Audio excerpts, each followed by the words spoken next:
Assalamualaikum warahmatullahi wabarakatuh. Kali ini kita akan bahas tentang manajemen operasi.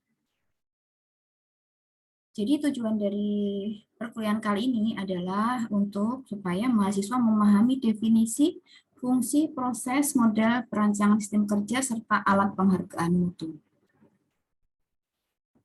Nantinya akan dibahas tentang fungsi utama kegiatan perusahaan, yaitu ada 3, ada operasi, kemudian pemasaran, dan keuangan. Operasi itu adalah merupakan kegiatan yang menciptakan barang dan jasa yang ditawarkan perusahaan kepada konsumen, dan kegiatan ini melibatkan bagian terbesar dari karyawan dan mencakup jumlah terbesar dari aset sebuah perusahaan. Kemudian yang kedua adalah fungsi pemasaran. Di sini adalah untuk mencari dan mengembangkan permintaan atas produk yang ditawarkan perusahaan dan menjaga hubungan dengan pelanggan ataupun calon pelanggan. Dan fungsi yang ketiga adalah keuangan. Di sini berfungsi untuk mendapatkan sumber dana bagi kegiatan perusahaan dan bagaimana cara mengelolanya sebaik mungkin. Di sini nanti bisa dilihat ada beberapa pengertian dari manajemen operasi. Yang pertama dari Fogarty, ini adalah suatu proses yang berkesinambungan dan efektif menggunakan fungsi-fungsi manajemen untuk mengintegrasikan berbagai sumber daya secara efisien dalam rangka mencapai tujuan. Kemudian, manajemen operasi ini adalah kegiatan yang berhubungan dengan pembuatan barang, jasa, ataupun kombinasinya melalui proses transformasi dari sumber daya produksi menjadi output yang diinginkan. Kegiatan-kegiatan yang ada di dalam manajemen operasi, yaitu mencakup penggunaan fungsi-fungsi manajemen, yaitu perencanaan. Di sini adalah untuk menentukan tujuan subsistem operasi dari organisasi dan mengembangkan program, kebijakan, dan prosedur untuk tujuan dalam perencanaan produksi, kemudian perencanaan fasilitas, dan perencanaan sumber daya. Kemudian, kegiatan yang selanjutnya adalah pengorganisasian. Di sini adalah untuk menentukan struktur individu, grup, seksi, bagian, dan divisi yang ada dalam operasi untuk mencapai tujuan organisasi. Kemudian fungsi pergerakan atau fungsi operasi ini adalah dilaksanakan dengan memimpin, mengawasi, dan memotivasi karyawan untuk melaksanakan tugasnya masing-masing. Dan fungsi pengendalian di sini adalah dilakukan dengan mengembangkan standar dan jaringan komunikasi yang diperlukan agar pengorganisasian dan pergerakan sesuai dengan yang direncanakan dan mencapai tujuan. Ini adalah skema proses yang ada di dalam manajemen operasi, yaitu pastinya di sini kita membutuhkan adanya input, yaitu berupa manusia, mesin, material, modal, metode, dan energi. Kemudian nantinya ada proses yang disebut sebagai proses transformasi, dan kemudian outputnya akan berupa barang ataupun jasa. Dan di sini dibutuhkan adanya umpan balik supaya proses berjalan dengan baik. Ketika kita bahas keputusan manajemen operasi, di sini ada 3. Keputusan strategis adalah jangka panjang, kemudian keputusan taktis itu adalah jangka menengah, dan keputusan operasional itu adalah untuk yang jangka pendek. Keputusan strategis ini berpengaruh terhadap efektivitas jangka panjang perusahaan dalam batas bagaimana memetakan kebutuhan pelanggan. Jadi terkait dengan kalimat-kalimat pertanyaan yang mungkin ada yaitu bagaimana perusahaan akan membuat produknya, bagaimana perusahaan mengalokasikan fasilitasnya, bagaimana kapasitas yang nantinya akan dipakai pakai ajuan, kemudian dan kapan perusahaan dapat menambah kapasitas. Keputusan taktis itu adalah memetakan bagaimana mengefisiensikan jadwal, material, dan pekerja. Di sini adalah dibatasi oleh keputusan strategis yang dibuat sebelumnya.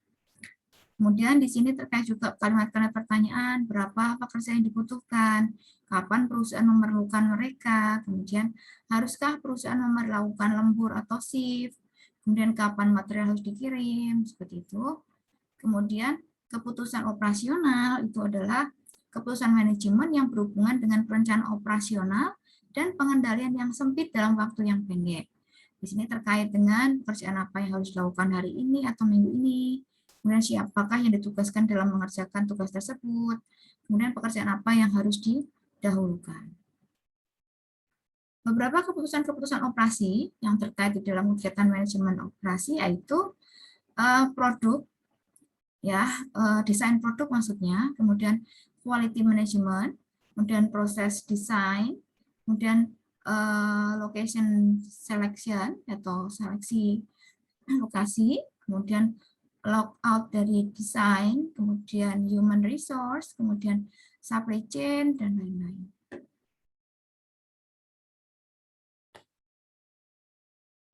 Kita bicara selanjutnya tentang produk produk desain. Di sini terkait dengan barang atau jasa apa yang sebaiknya ditawarkan.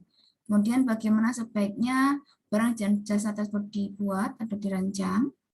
Dan kalau kita bicara tentang quality management, itu adalah siapa saja yang nantinya terkait dengan manajemen kualitas atau yang terkait atau bertanggung jawab dengan kualitas.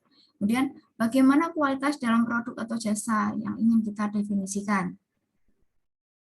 Proses desain itu adalah proses apa yang dibutuhkan bagi produk kita dan bagaimana urutannya. Kemudian peralatan dan teknologi apa yang penting dalam proses tersebut. Location selection itu kepada kondisi di mana sebaiknya fasilitas kita dilakukan atau diletakkan. Kemudian berdasarkan kriteria apa sebaiknya keputusan lokasi itu ditetapkan.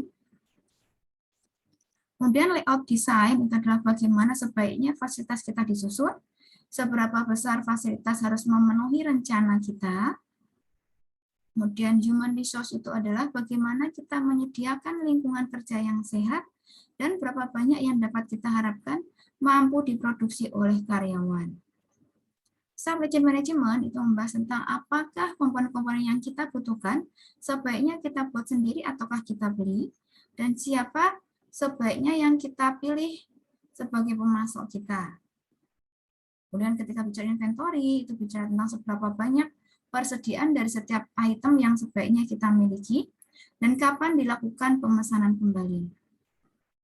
Scheduling itu adalah apakah kita mensubkontrakkan produksi, itu adalah merupakan ide yang baik, atau apakah akan lebih baik apabila kita mempertahankan karyawan kita di dalam kondisi perusahaan sedang lesu. Nah, ketika bicara maintenance, itu adalah apakah yang membedakan pemeliharaan preventif dari pemeliharaan atas kerusakan, dan siapakah yang bertanggung jawab pada pemeliharaan. Nah, di sini tugas orang manajer operasi itu adalah dia sebagai pengambil keputusan. Jadi pengambilan keputusan ini dimulai dengan perencanaan dan berakhir dengan pengendalian. Dalam pengambilan keputusan, seorang manajer itu harus melalui beberapa tahapan.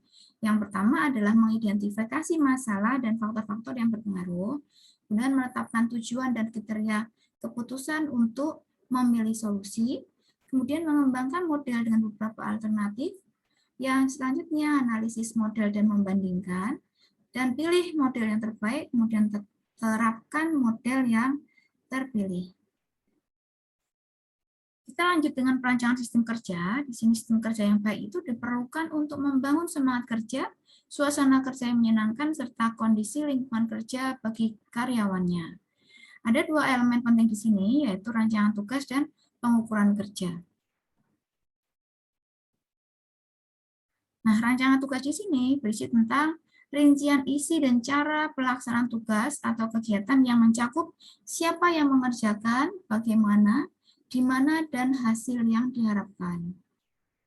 Sedangkan pengukuran kerja di sini terkait juga tentang penentuan waktu standar, yaitu waktu yang diperlukan oleh seorang pekerja terlatih untuk menyelesaikan suatu tugas dengan menggunakan metode, mesin, peralatan, dan material, serta pengaturan tempat kerja tertentu. Kita kemarin sudah sempat bahas tentang pengukuran waktu kerja standar, ya. Jadi di sini bisa dilakukan dengan studi waktu, kemudian juga tentang pengukuran waktu standar yang ditentukan sebelumnya, dan juga pengambilan sampel kerja untuk nantinya kita bisa melakukan evaluasi terhadap pekerjaan yang sudah terlaksana. Demikian penjelasan untuk topik kali ini. Terima kasih.